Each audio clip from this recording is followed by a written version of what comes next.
Good afternoon, friends. It's Rhonda with the Salem, Ohio Public Library. I just want to share a few tips on how you can effectively build your resume. The reason I wanted to do this one today is because I realized during my resume building class that there were actually a lot of people who didn't understand what happens once your resume goes through an electronic source.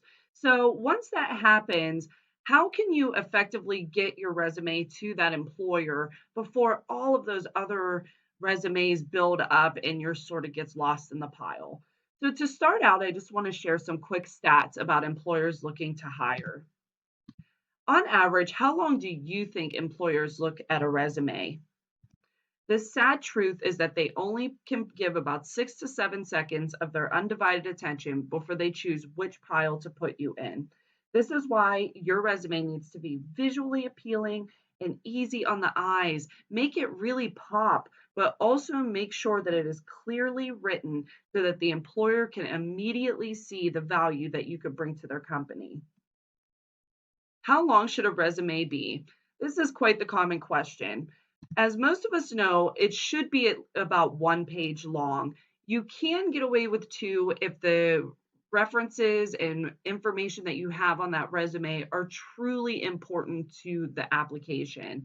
If you have a lot of skills that you need to highlight, then go ahead and keep it to 2 pages if you want. Just make sure you're not being redundant in what information you're putting on there.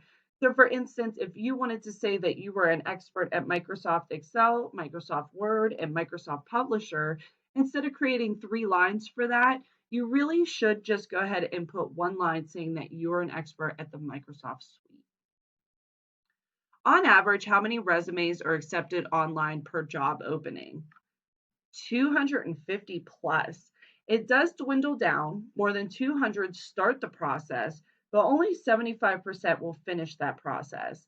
When using online resources out of those 150, around 50% of that is ruled out by ATS, which is an application tracking system.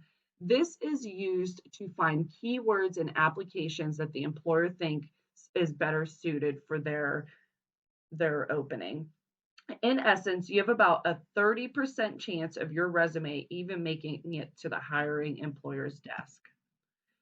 What percentage of employers use ATS, which is the application tracking system, for online postings? 75%. So here are a few different types of resumes, just quickly going to go through it. Chronological is when you list your work history from the most recent to, back to the beginning of when you started working in that field. Resumes with a profile should be very short and simple. You can have your resume profile written in a paragraph form or bullet form. When writing your profile, include your professional title and years of experience. Targeted. Make sure that while you will likely reuse some sections of this resume, you want to target it to each job by revising it to the specific requirements in the job posting. We also have non-traditional. Consider the industry that you're accustomed to working. Only send a non-traditional resume if it's appropriate for the job you're applying for. So that just takes the form of an infographic or a picture or a video. Last, we have functional resume.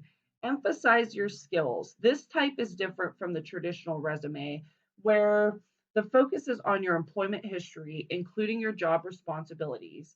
Choosing this type of resume helps the interviewer focus on what you can contribute to the company instead of where you worked previously. The last is just a quick template on how you can get a beautiful resume with just a few easy topics.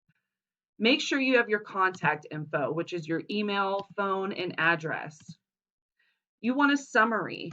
In this way, you can do a professional summary, which is about you and your current profession, or you could do a qualifications and skills summary.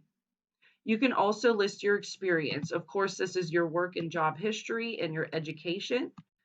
And lastly, any additional information such as relevant certifications or references.